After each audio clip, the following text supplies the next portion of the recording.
നമസ്കാരം ചേട്ടാ. എന്നെ കൊണ്ടിട്ട് ബഹുമാനിക്കാതെ ഇരിക്കുന്നു.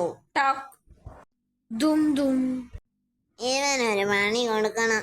എനിക്കൊരു ബുദ്ധി തോന്നി. ഇക്കോ, ഈ ചേട്ടന്റെ തുമ്പിക്കായ്ക്ക് ശക്തി കുറവാണല്ലോ. ശരിയാ, പണ്ട് നമുക്കൊരു ആനയോട് ചവിട്ടിക്കിട്ടിയെന്ന് ഓർമ്മയില്ലേ?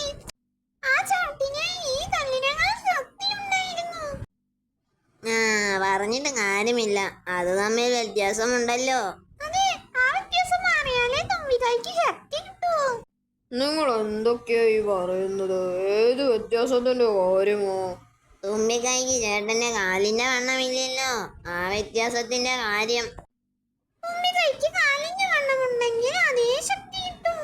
അതെങ്ങനെ കിട്ടും? പള്ളി ചുറ്റി വണ്ണം കൂട്ടാം. ഞങ്ങൾ സഹായിക്കാം. പള്ളി അഴിയാതിരിക്കാൻ കുറച്ച് പശ ചേർക്കാം. ഓക്കെ, ഇന്നത്തെ ദിവസം ഇങ്ങനെ ഇരിക്കട്ടെ. ഒരു കോനമൊക്കെ തോന്നുന്നുണ്ട്. വൈകുന്നേരം. നിങ്ങളെ കണ്ടത് നന്നായി. ഇത് അഴിച്ചു തരണേ. തുമ്പിക്കൈ അനക്കാൻ പറ്റാത്തത് കൊണ്ട് ഇന്ന് ഒന്നും കഴിച്ചിട്ടില്ല. ഇന്ന് മുഴുവൻ പട്ടിണിയാണ്. പശ ചേർത്ത കാരണം ആർക്കും ഇത് അഴിക്കാനും മുറിക്കാനും പറ്റുന്നില്ല. നിങ്ങൾക്ക് പറ്റുമെന്ന് പലരും പറഞ്ഞു. അഴിച്ചു തരാം, പക്ഷേ ബഹുമാനിച്ചില്ല എന്നൊക്കെ പറഞ്ഞ് ഉപദ്രവിക്കുന്ന പരിപാടി നിർത്തണം. നിർത്തി? എപ്പോഴേ നിർത്തി. എങ്കിൽ വാ, ഈ പശ ഇളക്കാനുള്ള മരുന്ന് ഞങ്ങൾക്കറിയാം. ആശ്വാസമായി. സോറി, നിങ്ങളെ ഉപദ്രവിച്ചതിന് സോറി. എടോ ഉമ്മുവോ, ഈ സഹായം വേണം. നീ മാവിലൊന്ന് കേറ്. എന്തിനാ? പറയാമെന്ന്, നീ കേറ്. മാങ്ങ പറിക്കാനാ? ഇല്ലോ, ഉണ്ടാകുമ്പോൾ പറിക്കാമല്ലോ. അത്രയും നേരം അവിടെ ഇരി.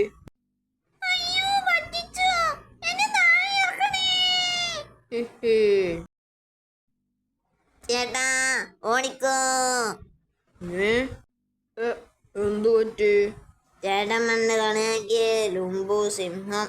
അയ്യോ, ചതിച്ചു. കണ്ടാൽ അടി ഉറപ്പാ. എങ്ങനെ രക്ഷപ്പെടും?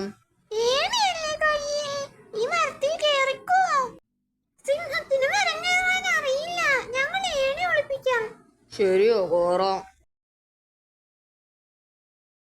എടോ, സിംഹം എവിടെ? കാണുന്നില്ലല്ലോ. സിംഹമൊന്നും വരുന്നില്ല. വരുമ്പോൾ ചേട്ടന് രക്ഷപ്പെടാമല്ലോ. അത്രയും നേരം അവിടെ ഇരി. ഒന്ന് നടക്കടോ, അല്ലെങ്കിൽ തടി കൂടും. ഇല്ല, പറ്റില്ല. ചുമ്മാ ഒന്ന് നടന്നാൽ എന്തോ കുഴപ്പം? ചുമ്മാ നടക്കുന്നത് തന്നെയാ പ്രശ്നം. വെറുതെ ഒന്നും ചെയ്യുന്നത് എനിക്കിഷ്ടമല്ല. എന്തെങ്കിലും പ്രയത്നിച്ചു എന്ന് തോന്നണം, എങ്കിലേ ഞാൻ ചെയ്യൂ. പ്രയത്നിക്കാം, അതിന് വഴിയുണ്ട്. നീ ഭൂമിയെ കാലുകൊണ്ട് പിന്നാക്കം തള്ളി തള്ളി നീക്കണം. അത് പ്രയത്നമാണല്ലോ, നടക്കലുമാകും. കാര്യം നടന്നു.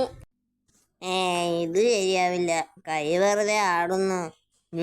എന്നാൽ കൈ കൊണ്ട് വായുവിനെ തള്ളുകയാണ് എന്ന് വിചാരിച്ചു.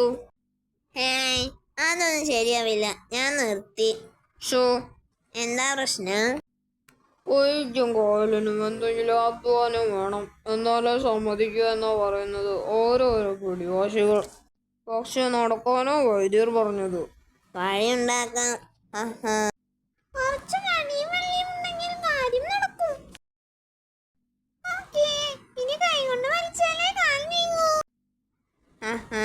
ശരിയാ, ഇടതു കൈ പിന്നാക്കാൻ വലിച്ചാൽ വലതേ കാൽ നീങ്ങും, വലത്തേ കൈ വലിച്ചാൽ ഇടത്തേ കാൽ നീങ്ങും. കൈക്കും കാലിനും പണിയായി.